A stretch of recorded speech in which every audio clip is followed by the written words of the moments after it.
Hello, and welcome back once again to Infinite Jeff, the project where I, Jeff, read the book Infinite Jest to you one page at a time, one day at a time, put it up on the YouTube.com for the world to enjoy. This is page number 465. Let's do it to it.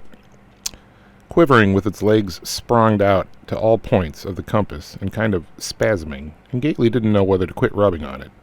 To be honest, he didn't know what epilepsy was, but suspected Pat was not referring to the woman's leg shaver thing. His totally alcoholic past girlfriend, Pamela Hoffman Jeep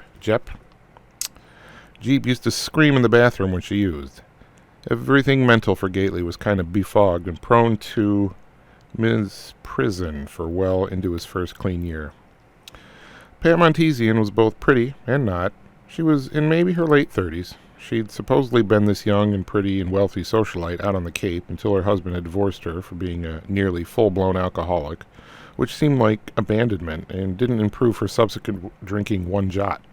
She'd been in and out of rehabs and halfway places in her 20s, but then it wasn't until she'd almost died from a stroke during the DT's 1 a.m. that she'd been able to surrender and come in with the requisite hopeless desperation, etc. Gately didn't wince when he heard about Pat's stroke because his mom hadn't had DTs or a classic stroke, but rather a cirrhotic hemorrhage that made her choke and deprived her brain of oxygen and had irreparably vegetabilized her brain. The two cases were totally, apart in his mind. Pat M. was never in any way a mother figure for Gately.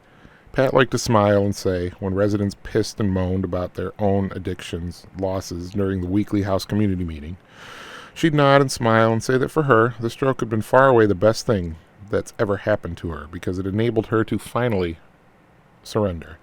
She'd come to Ennett House in an electric wheelchair at 32 and been unable to communicate except via, Morse code blinks or something for the first 6 months. Footnote 193.